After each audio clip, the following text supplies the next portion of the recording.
Hi, everyone. My name is Rob Kim, LFS Career Strategist. Glad you can join me today for this online interviewing tips webinar. We're going to go over a ton of stuff in the next 50 minutes, an hour, give you a little bit of time at the end to maybe ask some specific questions. But again, thank you so much for joining. What I'm going to do is in the chat right away, I'm going to put in a Google Doc that we're going to use together. And that's what we're going to refer to as we work on this. So we'll give you opportunity again to write some things down and engage. And then also you can save this at the end of this session. So again, I'm just going to put that in there and do that. 1 second.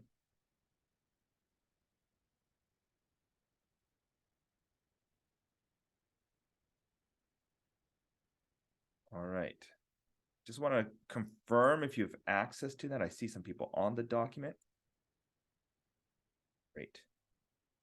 If you are on your phone or something like that, again, don't fret. You can just still follow along, and then you can have this link to refer to later. And if you're not able to kind of enter and write in the document, what I would say is I'm going to give you a second to grab a piece of paper right now and be able to have some time to jot down and write, because I think that'll be a little bit more engaging for you. So again, for some of you joined, I put in the chat here. Actually, where'd it go? I'm going to put it again in there, a link to the document that I was referring to. Sorry, I got multiple windows going on here. And maybe I could ask someone if you could help me out, if you could maybe Control C that link for me and maybe drop it in the chat there if anyone's asking, because sometimes I'll miss the chat because it's on a separate screen here. All right, so let's get into it. Share screen.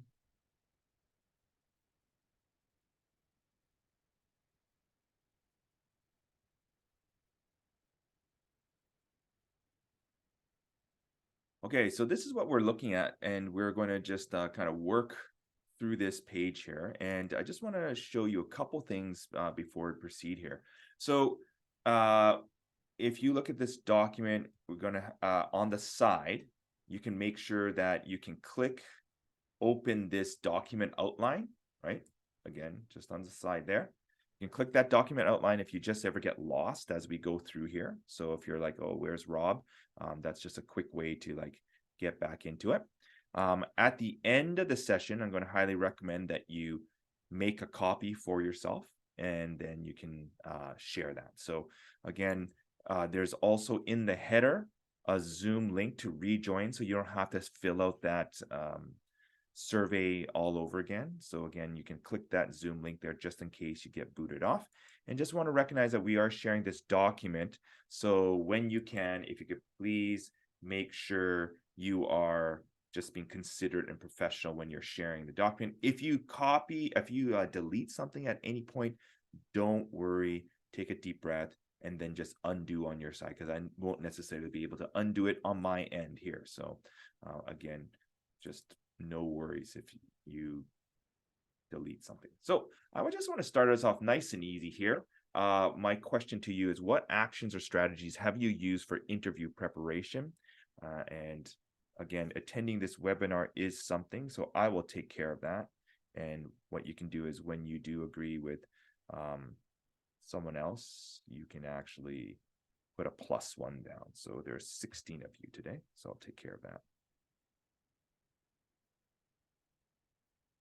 Yeah, just find some spot on that document. You'll probably fight it out a little bit. It's all good.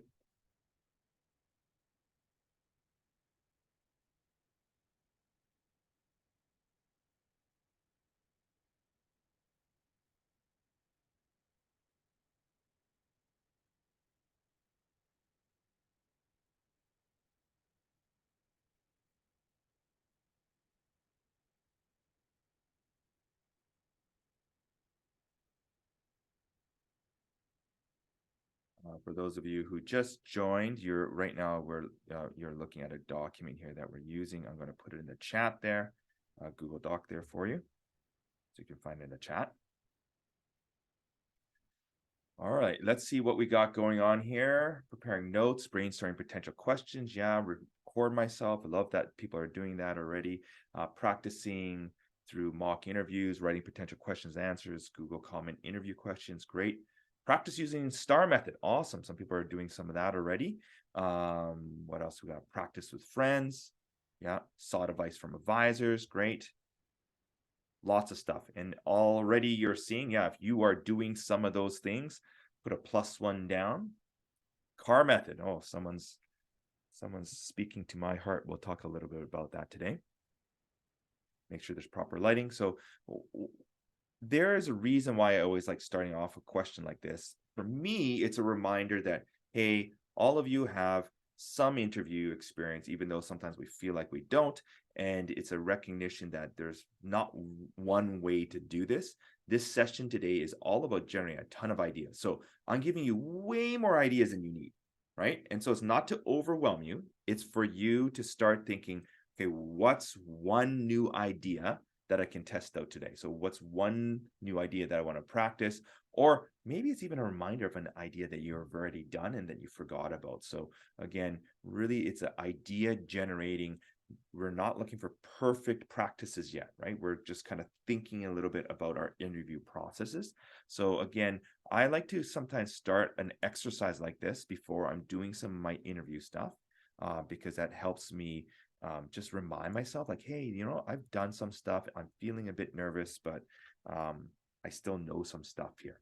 And we're going to probably hit a whole bunch of these things that are going to come up. So what I also want to say is like, look, I think there's a couple of new ideas in here today that some of you might not have considered, but overall, like a lot of it is kind of common sense and things out there.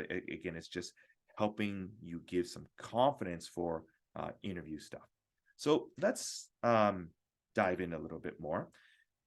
What I want you to consider is actually, before I proceed, I would like to acknowledge that we are on the ancestral tradition on unceded territory of the Musqueam people. I'm actually looking outside my window today. It's here on campus. So recognizing that, I am a guest on this land, and I think about how we can be good to our hosts of this land. And that's really all of you thinking about how you're coming into this session. What's one thing you can take for yourself? And, I often equate it to kind of being in charge of your own learning. Like, listen, some of you might get nothing new out of this, but that's okay. That's still thinking about how you can apply or even tweak some of your processes. Okay. So let's go into it. I want to clarify for all of you, because I do recognize probably a lot of you are here related to maybe the dietetics interview next week. I am approaching this more just from an online format. And this session might not necessarily break into kind of the writing the stories. I'll be talking a bit about that, but we're not digging into writing the stories. I've created this session with the mindset of like talking to other people. And when I've been interviewing people through Zoom of like, hey, what would be helpful with online interviewing? Because online interviewing to me is not going anyway. It's going away anywhere. I think a lot of companies, especially on the, it's so much more convenient and cheaper for everyone involved. So I think it's really important for us to keep on building these online skills. And there's some considerations that you might want to think about of, how are you talking about yourself, or how are you engaging through these flat screens here? And there's little things that you can consider trying out. So I want to be clear, again, that this is more like an online interviewing. I have some resources again for, again, more like better practicing for your actual questions. So the 3 truths of interviewing I want to start off with is, you might hear stuff like, and I've lived all of these things, right? I struggle with being able to explain myself, right? Or I tend to ramble with my answers. That's actually my big one. That's for me. Or I get so nervous when I'm in an interview. And I want to start by reframing these things, because those are truths that a lot of us feel. But over time, what I've recognized throughout my career, a lot of it is mostly just we haven't done a lot of interviews, right? They're like high leverage pressure situations. And often for myself, when I'm thinking any of these 3 things, it usually talks about like my lack of preparation or my practice or intentional thought of what I'm doing. So we're going to just kind of have kind of three things to, well, two things to think about. I really think the three truths that interviewing comes to like mindset matters. I always talk about the Goldilocks rule. And, to me, the Goldilocks rule represents, you know, not too hot, not too cold, just right. It's the same thing with your mindset. It's like, I'm not too cocky, I'm not too like humble, I'm just right. Unfortunately, finding that just right, it changes all the time on how I feel on the day of, or who's in the room, or who's on the Zoom room with me. So I recognize that this means actually my mindset is it's never going to be perfect. We'll talk a little bit about that today.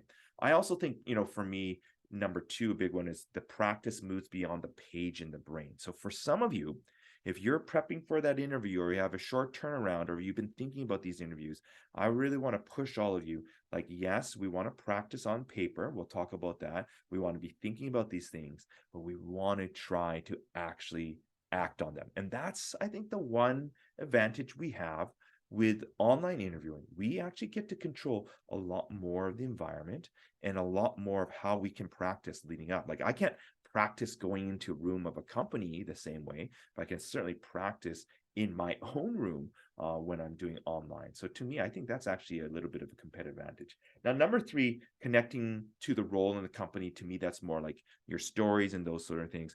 I've italicized that because that's not what we're going to cover, but there is a link there that will take you to a webinar I did last year, was more about developing kind of interview stories and that sort of thing. So again, we're going to really focus on online in the context of online throughout this whole session. So I want to be very clear so you're not like disappointed, like, oh, why don't we talk about that? It's again, with the time that we have, we're just going to really look at that online stuff.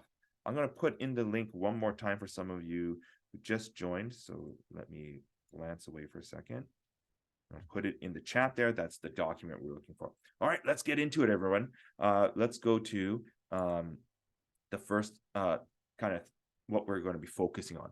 I'm going to focus on your prep, your setup. Those are the main things. I'm going to probably expand on a couple of things and showcase what that might look like. And then we'll just touch lightly on some additional supports and resources. So again, these are a bunch of online interview strategies I've compiled for you today.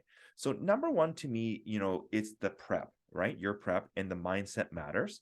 And again, if you get lost throughout this document, remember you can click that sidebar, the table of contents there, and you can jump around into there. Okay, it will take you right to the bookmarks portions of the document. So I'm going to talk about a couple of things. I know this is really kind of cheesy, but to me, it is like practicing for a final, like an interview is like a final exam. And in first year, you've never done a final exam, so it's really kind of mentally very challenging. And so there's lots of different things that you do. So when in doubt, just practice some of your interview minds, like your, final exam mindsets, and just apply it to your interviews, right? So maybe you're the sort of person like you like to take a walk, an hour before, right? Or maybe you're the sort of person you don't want to talk to anyone before. Like these sort of things, like we're all very different. So just keep on utilizing the strategies that you already have. So for me, some of my things that I think about, I really focus on turning my nervousness to excitement, right? Like to me, an interview, the reframe, and again, using reframes to focus on opportunity. Listen, it doesn't mean that these things are going to necessarily help me, right? It more means that I'm just trying to feel like I can control things, which gives me illusion of, even if it's illusion of control, anything to help my confidence, right? So for me, sometimes the reframe is like, hey, even though it might be cheesy for some of you, like it's not often that I get to actually talk about my accomplishments and stories, like things that I'm actually proud of. Like, when do you actually get to tell your story? To me, interviews are that, right? So I really think about, again, changing my nervousness to excitement. I always joke that, nervousness is a close cousin to like excitement in many ways. Something also helpful is connecting my interview practice to other outcomes beyond just getting that job or getting into that program, right? And again, for those of you, you're just going to have to substitute throughout this like job and responsibilities roles with like the program that you're thinking about. Again, for those of you thinking about dietetics, But, to me, like, yes, of course we want the job, but if I'm only thinking about the job, that might be overwhelming. So I might be thinking about like, hey, this is me practicing a story. This is me practicing how I influence others, or this is me practicing like, what's the best example of my XYZ strength. Underrated one. Everyone, you can do that right now, right? It's practicing that deep breathing, right? Like, and doing that while you're in that, interview, right? That diaphragm breathing, but really breathing through the nose and out through the mouth. That deep breathing really is going to calm your amygdala down, is very helpful. And so it's sometimes very easy to forget that deep breathing. Another one I like is growth mindset, because sometimes as I'm practicing, for an interview where you have a short turnaround, I like to use the word yet. So rather than being hypercritical, like, oh my goodness, I haven't found the good story, or I'm not really good at talking about my weaknesses, I'm like, oh, I haven't found that story yet. Another one favorite of mine, and I've clicked to two links there, recognize you are not your feelings. Susan David talks about emotional agility, and talking about, it's like, you want to think about yourself as the sky and not just like one piece of that sky sort of idea. I really like the exercise of naming your emotions specifically. When you can also write out examples of where you overcame difficult moments. We did a version of that at the beginning of the session, like, what are you actually doing? And that reminds yourself you're practicing. But for me, if you can come up with writing out your examples of difficult moments, it's even better if it's related to the experiences from your resume, right? So you're already trying to be a little bit efficient with your mindset and helping your practice. And then, again, writing out a few sentences of something that you're proud of accomplishing. Okay. So that's mindset. I really, really believe in this. And it's something that I hope that you can explicitly adopt, whether that's before, even during your interview. Right. So I'm going to give you a second. If you like any of these, put a +1 down. If there's a tip that you want to share, there's a couple spaces there, and you can always add a row. Love to hear, like, how do you practice channeling your nerves before or on the day of an exam? And really, the +1 is for you is like, hey, I'm going to try this. I'm going to try this. It's just, again, trying something. I don't need you to like it, but you should try it a few times and then figure out what works best for you. Yeah, great. If you could do a cumulative total, I know you're battling out, that's fine. But that's great. One last thing I want to share is on this document itself, there is a little diagram where, again, this is a practicing naming your feelings. So rather than using like the common angry, happy, sad, by naming specifically, we allow ourselves to actually not let those emotions kind of take over or make us feel like, you can feel sad, let's say, but if you get specific, you realize like, oh, that's how I'm feeling, but it's not indicative of my abilities, my confidence, my skills, right?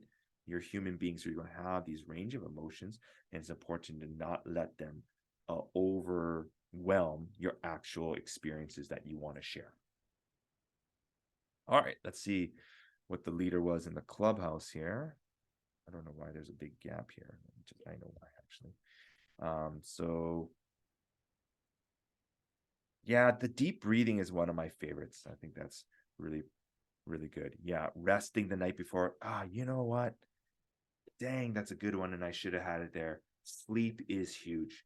I mean, at the end of the day, even if you're just thinking, I haven't practiced enough, like, research shows like you take the big chunk of sleep over like trying to do last minute, like that having your brain, like lack of sleep actually impairs your judgment, makes you more cranky, all these sort of things. Like sleep is huge. Yeah, that's a great one. Great reminder. Okay. So that's just mindset. Let's move past that. And again, there's our little, I love that, the feeling, the very small feelings thesaurus. Love that one. Okay.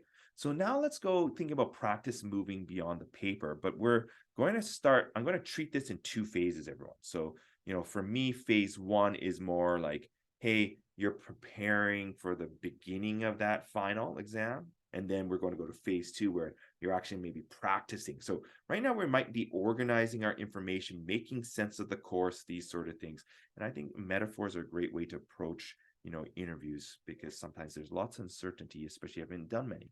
So to me, some of the key ones here, I think it's and these are my favorites, and I don't think they should be yours, but I just want to share a couple ideas.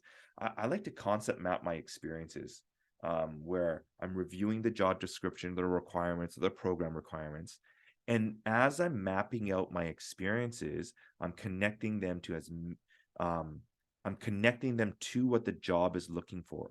So maybe I'm identifying, hey, this experience is good about collaboration. It's good about teamwork. It's also good about a challenge. And I can actually thematically add that to a whole bunch of the stories. What I'm really actually trying to do is I'm trying to get one story that could represent multiple themes. And in that way, I can have maybe 3 to 5 stories on hand that I could use depending on the type of question the interview asked me, right? Because I can't prepare for every type of question.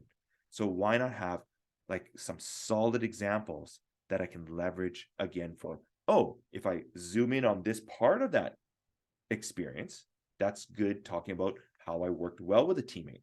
That same question though could be used for when I had a challenge or when I had struggled working with a team, right? I can choose to zoom in just like, right now, here's the frame of the picture. But if you're like, well, for the story, it makes sense that, we want to look at Rob's hand, right? So you can be in charge, like, but if you know the overall story, that can be very helpful, right? So that's something to consider. So again, I really like using concept maps at the beginning. One thing I want all of you, especially for those of you who are doing the dietetics interview, like make sure you refer to your resume and cover letter. I think what happens is because we're at the interview stage, we put all this work in the resume and we feel like, oh, I want something unique, or I want to be, stand out, or because we've worked with these stories and you've lived them, they don't feel unique. And so I've done it many times where I didn't even refer to my resume. I had a couple of interviews that I was sitting on last a couple weeks ago, and you really want to hear people to explicitly connect again the role with your experiences. Remember, they don't have the your resume memorized.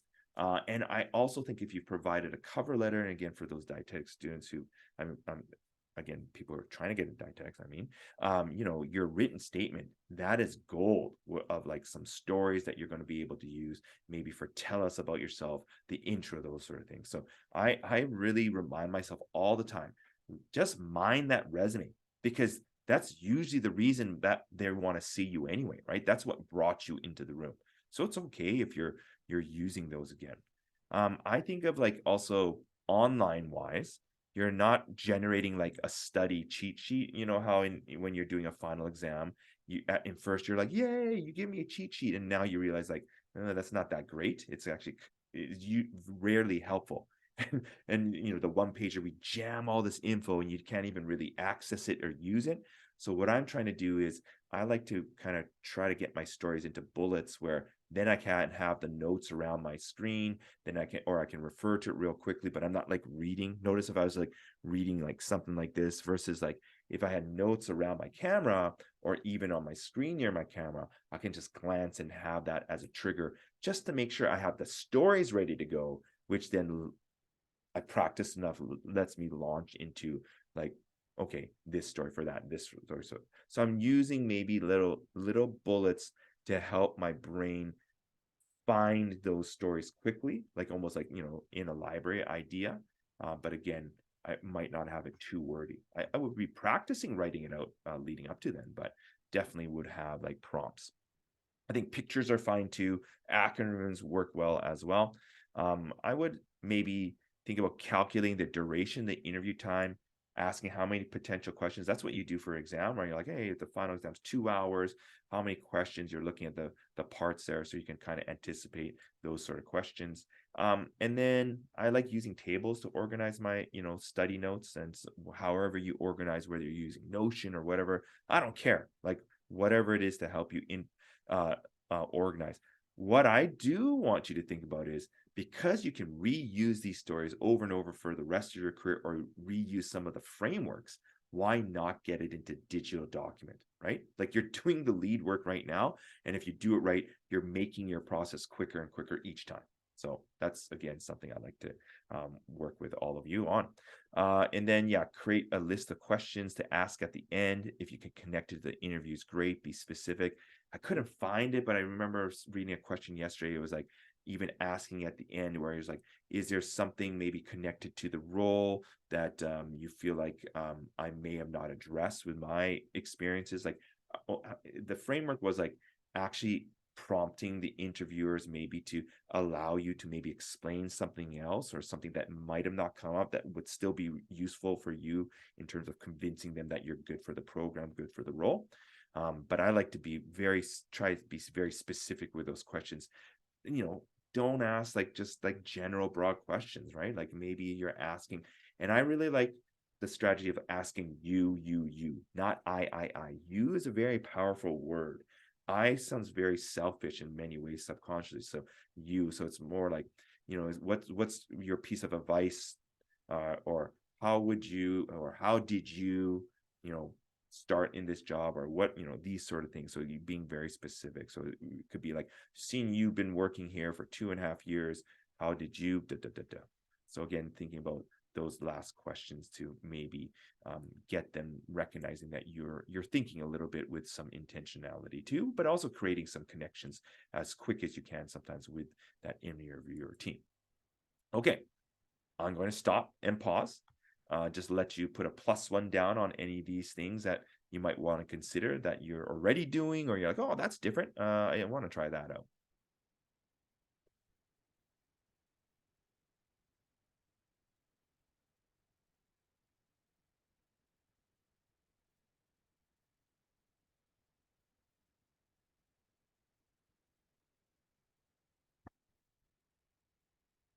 And listen, of course, you have way more study strategies, organization. We're just working from, hey, first part, looking at the mindset. This part right now, it's just thinking like, how are we making sense of our notes, our experiences? Like, you're the course, right? How are we connecting it? How are we thinking about what is going to be relevant to share with that audience, and anticipating those things and identifying, right? Like identifying what's important in our experiences and surfacing that. So whatever it is that we can do there. Okay, let's move to the next part here. Thanks, everyone.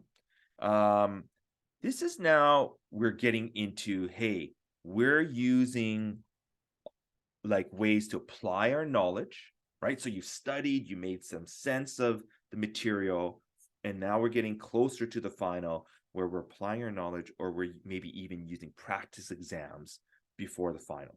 So this is again where I think online interviewing is very helpful, because there's a lot of things that you can practice that are very, very similar to the day of, right?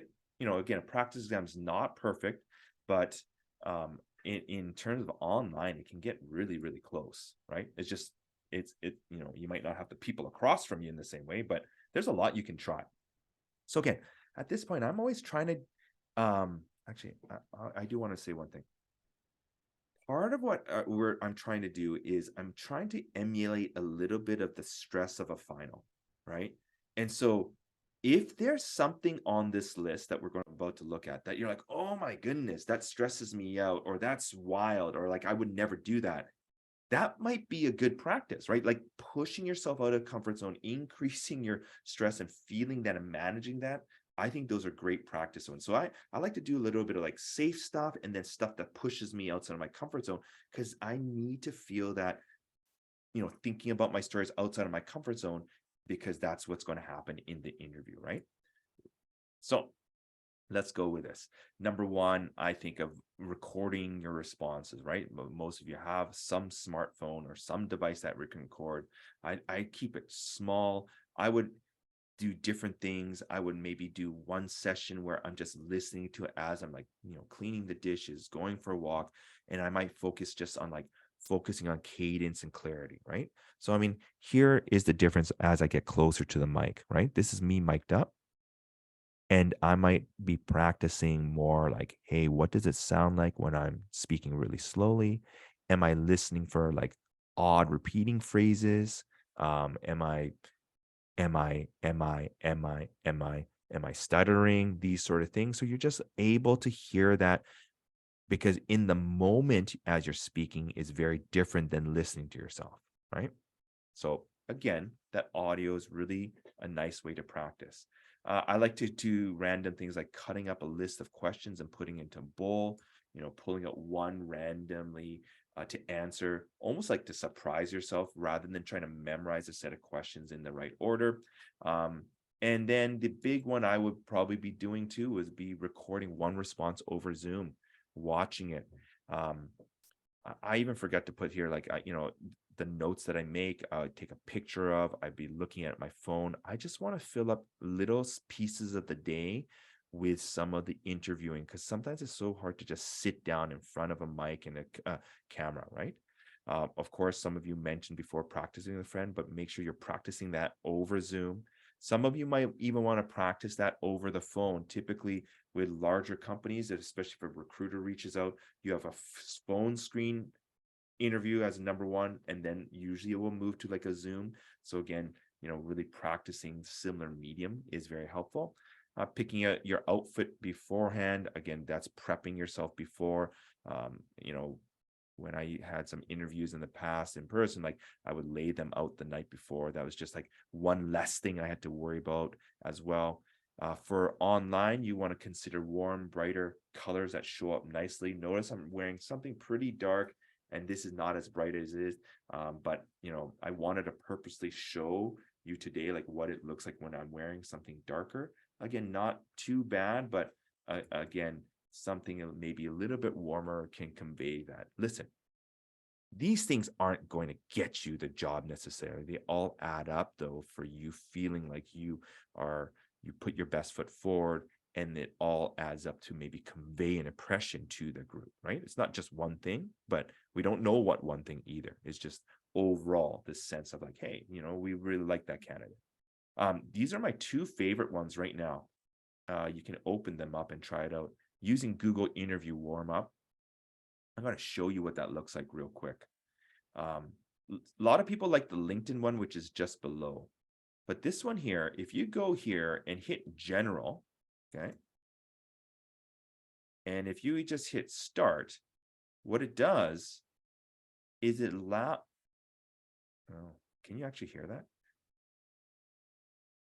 So it has prompts here. You can record yourself. You can even type it in. So you could feed in your answer. But I love this because to save yourself time, you can actually record your answer and it will transcribe. Like, watch. I like this job, right? So then it will actually transcribe it, and at the end you can actually like capture it and edit it for a Google Doc. So it's I mean, like, and put it into a doc. So it's a quick way of actually generating some answers for you without having to type it out. And again, depending on there's more tech specific roles there, so you can actually look at the industry. I picked general. That would help again if you're just applying for like if you're doing the dietetics interview, for instance. The LinkedIn interview prep tool also great. There's like 26 questions. They even give you sample answers. And so again, you can click this and you can practice and you can actually get feedback, right? So that's interesting. I don't know. I think for me, did I try this once? Yeah, you can record a video and then sometimes you can actually choose if you want to get feedback. But again, this is a nice way, like there's generating all these questions. And then I like some of the tips in here they use from some other people, how they answered the similar question. And I really like some of the sample answers that they have in there. I mean, always not the best, but again, something nice to look at rather than just maybe relying on yourself to generate some of those ones. Okay, so those are two. I practice timing my answers. Is again the Goldilocks rule again. It's studies are the range, but I think when your responses get over like a minute, like you better be telling a really engaging story. Or it gets really hard for people to like listen. So I think that's where you might be employing some pauses, or you might even do like a quick summary again, or maybe you're launching into another part if you want to extend that answer. But I know I struggle with a lot with brevity and I just kind of will sometimes like go like way too long, or I start getting really monotone. So, it's really challenging once you get over a minute, but you don't want to go too short, because as an interviewer too, if you're just give me a sentence, there's not much I can do with it or record as well, right? So again, a consideration of not too long, not too short, is useful. Someone mentioned the CAR method. I really like using that to practice, but I write out the CAR method and then you flip it around using RAC. So like you're talking about the result, action, and context or situation sometimes. And what I really like about that, everyone, I will say, is it helps you be succinct to the point, but not too short, right? Because that the RAC, that's going to be about 3 sentences, maybe in multiples of, 2, so 6 sentences at the most. So it allows you to have a really good, meaty like answer, but not go over long. It helps me keep on task, right? Because if maybe by accident, like I get nervous, I'm talking way too long in the A section, and I'm like, well, I got to wrap it up. I got to get to the C. And it also helps me just answer the question immediately. Here's a tip, everyone. A lot of times when the interview asks a question, just answer it first.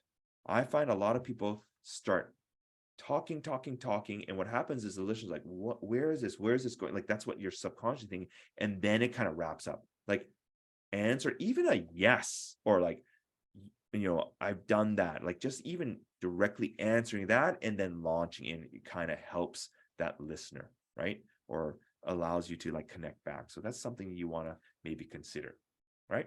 The STAR formula is popular. I've seen the STAR and sometimes a second R. I find though, when if you use the STAR formula, even doing a 4th point makes my answer a little bit too long. But it's okay. I think that's nice to have in your pocket, maybe for like, if you really want to showcase it like this, maybe a big project or something that you like, I really want them to know this about me. So STAR is a nice way to do that. I think, that's a very popular one online. Research shows though that if you have 3 points for any argument, that is really, really powerful. As soon as you introduce a 4th point, it can like, get people kind of zoning out. I think about practicing in small chunks too every day. One thing in the blue, everyone, that I want you to consider is sometimes going in the shoes of the interviewers and then pretending you're them. So what are you listening for? Is it engaging? Are you clear? What's your point? The vicious question I use all the time. So what, right? Did you answer the question directly? I mentioned that already. Are you going on for too long? And then stories and specific examples can engage, but also go too long. Like that's the curse sometimes of using a story. Sometimes we tell way too much story. Okay. I'm going to pause there because I do want to go into some more practice things, but I want you to just, for that first section here, put a +1 down on anything that you want to try. And at this point, if you want to unmute yourself to ask any clarification questions, or even put in the chat to note some questions for yourself that I can maybe circle back to. I'll do that for a little second there.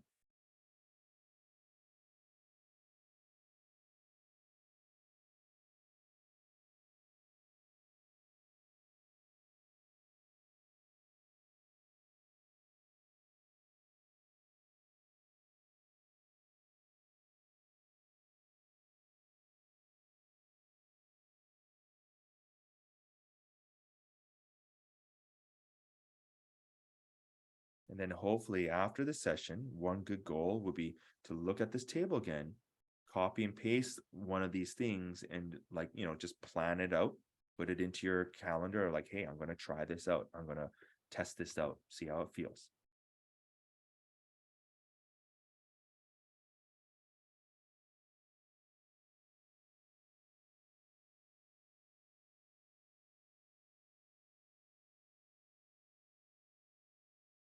All right. We're getting into real, like more online stuff here. Okay. So these are, again, things that you can test out right away, right? So keeping your notes near your camera, and you might even consider using a combo of Post-its and digital notes. And so that's a big one to me. practicing speaking to the lens. Everyone, I'm going to give you an example. So what happens is right now I have a screen and I have my face there. And when you're going to have that other panel, you're going to have those faces. And it's just hardwired into our brain to look at faces. So everyone, this is the difference right now. This is me looking at my face in the Zoom faces, even though you're all, have your video off. But this is me looking there. And you can imagine me speaking to the speaker. This is me speaking to the speaker. Do you see the difference there in eye contact there?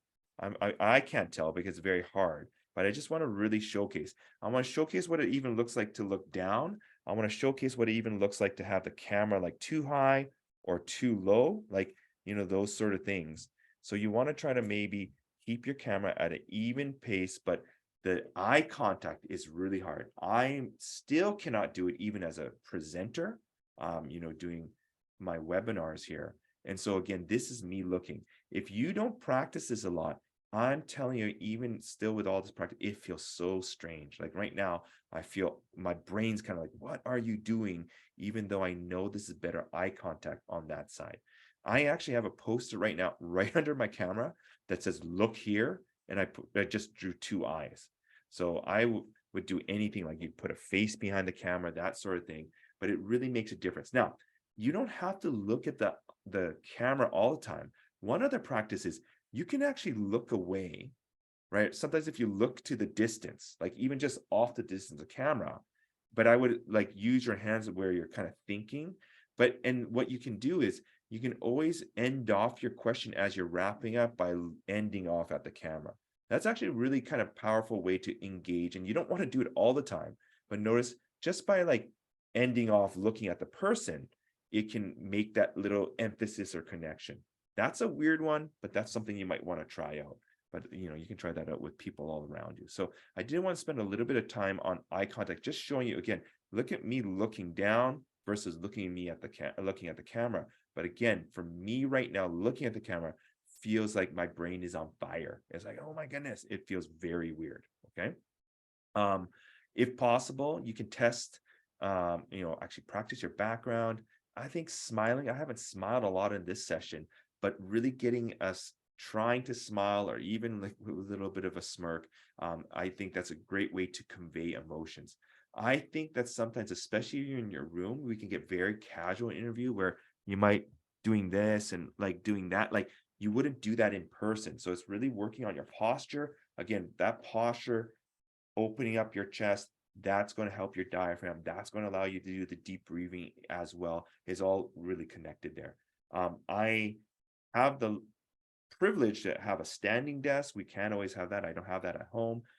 So I recognize that if you can practice even setting up maybe at standing, that also allows you to naturally speak a little bit more rather than when you're sitting down. But that's a hard one to do, but I did put that down there.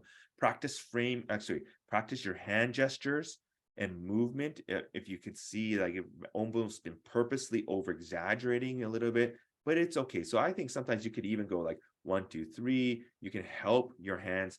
And I love the tip that I put in there that's linked there, where it's also even pressing your palms, maybe to get rid of that excess energy, right? You're getting rid of that energy out of it, that negative energy. I never thought about that way. I love that. I just saw that tip today. So again, I like to use your hand like 1, 2, 3, which relates to my next one where you're framing your answer. So you might say, that's a great question. I think about how my, skills show up in 3 ways, 1, 2, 3, and that prompts my brain and it helps that listener say, okay, I know where this story's going. There's 3 points, and it helps me keep track of myself on time as well. It's a very powerful technique. ABC, 1, 2, 3. You can even, and then it allows you to summarize. I think everyone, we forget that just because we spoke something once doesn't mean they get it or hear it. So it's okay to be a bit repetitive. Like there's a difference of being repetitive where you're saying the same idea over and over, question after question, right? Answer after answer. But it's if you're intentional with your repetition, that can be very powerful, right? Right. So through this webinar, we've already talked a little bit about mindset. We've also now talked a little bit about like how you prepare initially for your exam, and we're still talking about how you would actually practice, right? You're getting closer to the exam. Notice I used that reframe. And so for some of you, if you're worried about like, well, I don't want to talk too long, well, you can still add on to a little bit of your answer by, again, reframing, summarizing. And I think that's something that we tend not to do. So that's okay. It's okay to be repetitive. Practicing pauses. This is something that hit me a couple weeks ago because as an interviewer, I'm trying to write notes about you or make some notes. And sometimes it's okay if you pause to allow that person to like kind of catch up and listen. Because, it's like in class, sometimes if you're note taking, your brain's still on the past and you might not even be listening to that person where they're at. So it's actually helpful to sometimes use those pauses. It just feels really scary when you pause like that for ourselves, right? That was about a 3-4 second pause, right? But again, pauses can be impactful. They can help you slow your cadence down, especially I get very rushed when I'm nervous. So that's something that you can practice on. Practice where you want to look when thinking along with your hands. I talked a little bit about that already. And then, speaking out loud. Here's a tip, everyone. I think if you develop maybe 2 to 3 ways of buying yourself time that are different, that's going to be okay. So when I'm interviewing, I don't get upset with anyone who asks to repeat a question or they want a moment to think. Where it gets a little bit maybe dicer through the interview if you keep doing it or you're not telling us what's going on. So like sometimes if we ask you a question and suddenly you just like, and you do that over and over, we start subconsciously jumping to more of a conclusion like this person doesn't know what they're doing, they're very nervous, these sort of things, as opposed to just what I mean by speaking out loud your thoughts and saying what you're sharing, what you're thinking, rather than just you're pausing to like recollect yourself, you just say it out loud and then pause, right? You say, oh, that's a great question. Can I have about 5-10 seconds just to think about that? And notice I like it when you could break your eye contact to like show that you're thinking or even have these, hand gestures. These are all thought kind of poses like this, right? Not confusion. And so you're helping giving them clues of like, hey, visually this person thinking. So that's okay to do. So there's variety of ways like buying yourself time is like, oh, could you repeat that question? If you want to do variation is, could you repeat the last part of that question? Or even just acknowledging, oh, that's a really great question. Okay, let me think about that. Or even another one is like, hey, can I just jot down a couple things just I want to before I launch into it? And as long as you do that maybe once, you might be able to dip into some twice if it's a longer interview. But I think you can vary that up. You wouldn't need to do that all the time. But what you're doing is actually what you're doing on a final exam. Final exam, you're looking and pattern recognition, trying to make connections out of the questions. Well, you have time to process. So in interview, you don't necessarily have that time. So you can buy yourself 5-10 seconds as your brain's cycling through, or maybe you're glancing around at your post. And it's like, hey, which of these stories best represent or help me answer that question? Okay. So that last one, I wanted to take a little bit longer because I think that's something that a lot of people don't think about when they're online interviewing. Okay. Talking a lot here. I'm going to just let you choose which of these ones that you would like to test out for yourself. I'm not talking about all of them because I think most of them, some of them are straightforward.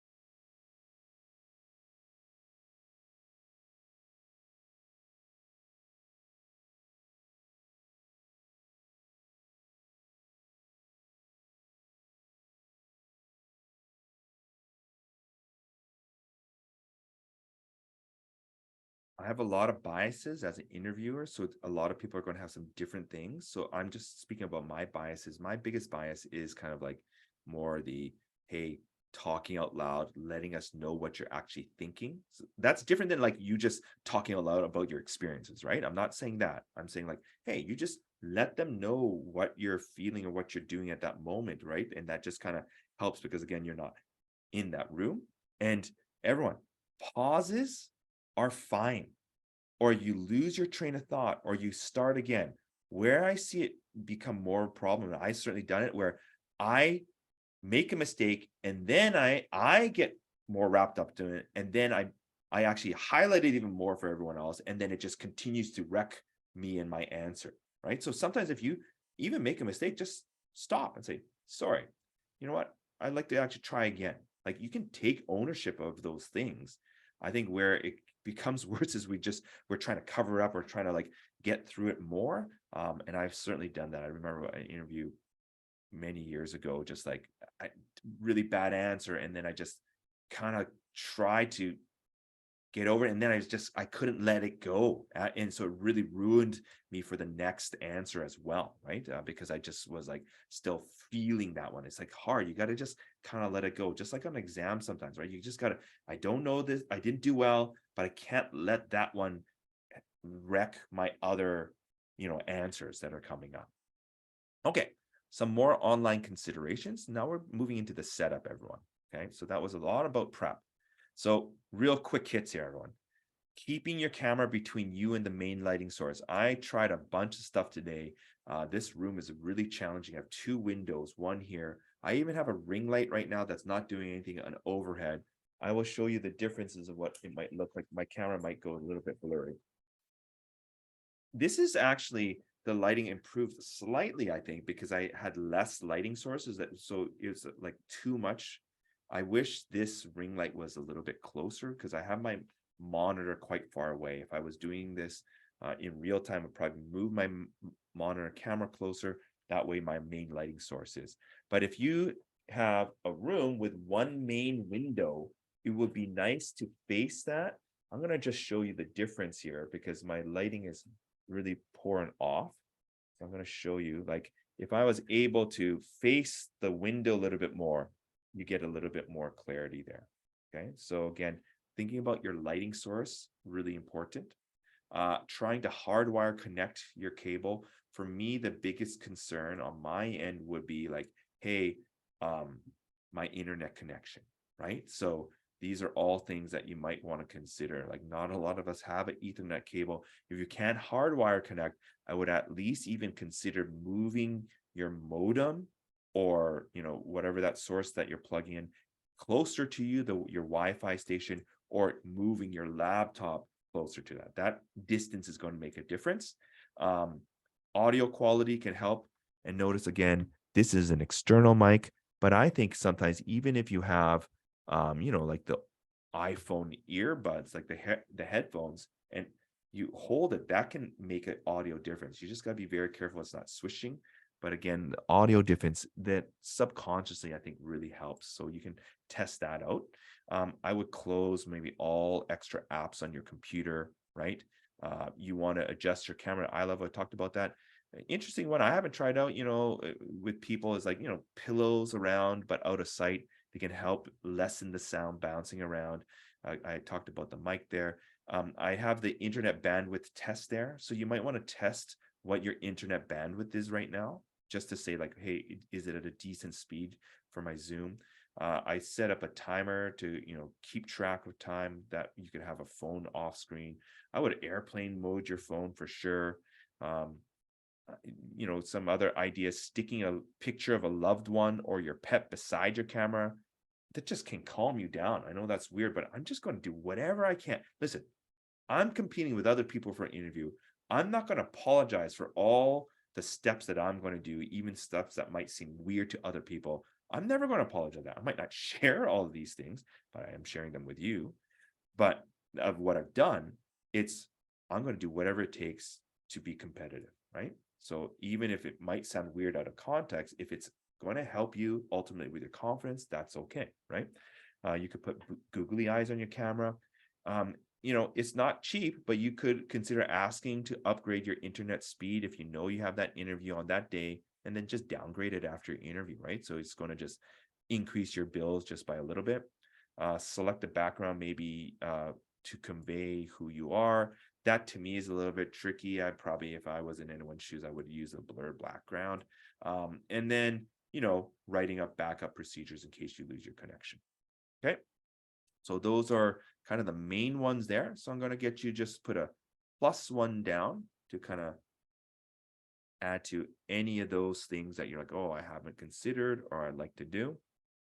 I didn't really say it to like blocking off time with roommates, maybe asking family to like leave the house at that time. That's very nice if that you can have the like less distractions.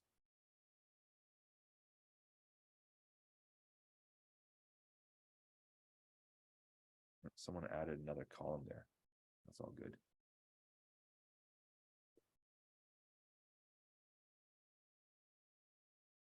So I'm going to just delete this column. If you're writing there, apologies. There you go. All right. Yeah, the camera is a big one. I'll be honest, I think out of all of these, I think the lighting and making sure the camera is at level is a really important thing to convey. Right? It really just makes this kind of stronger subconscious connection. But yeah, there's a whole bunch of ideas there for you if you haven't considered them. Okay, we're gonna wrap it up here. Thank you so much for listening to me drone on and on with all these things, but hopefully, again, there's one actionable item for you. Just a potpourri of things here that you might want to consider. We talked about the STAR method. There's the pause method too. Actually, I don't have that link. I'll link it to you in a second. It's not at the bottom. I know it deleted earlier. The PAR is another method, so I don't really care which one you use. Problem action result framework is kind of nice too, because then that is like a little bit more interview style question. I think about when you're doing interview is like sometimes conducting an information interview. That's often hard to do, like when you only have a quick turnaround. But that's why I think information interviews prior, because you just don't know if you've identified a company or role. So that can be very helpful to get a little bit more context.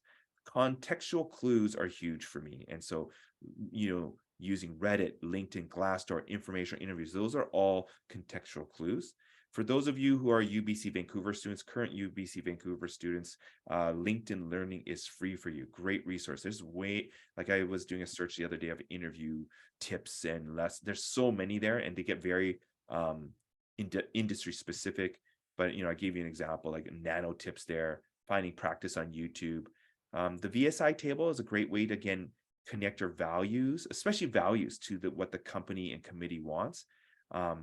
Everyone, I think one thing that people don't explicitly practice is like really showcasing and connecting their enthusiasm and why you want to be at the company, why you want to be in the program, and being explicit, not just like kind of broad with that. I think that's really important step that we assume that they would know, right? Because you're like, I'm applying for this, won't you know? And but to hear it is very different. It's very fascinating how many people I've interviewed, and they're like, that they want the job, but it's never explicitly said or connected properly.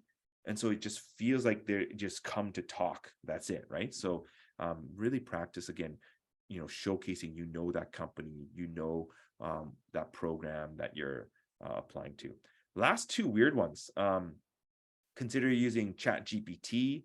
I looked at a bunch of articles. I think where it can help you is just generating a baseline of questions or answers, but I'd be very careful of actually using them. So that article there that's linked does a great job of showcasing that. And one thing I have never got someone to do, but it hit me today, is maybe using Prezi Video to help you organize, because what I will share with you, but it's very complicated. I'm using Prezi Video right now on Zoom. So I think you would need two screens to pull it off properly. But what Prezi Video does, there's a free account you can create, and you can actually select your Zoom camera to be this Prezi Video, which you're seeing right now.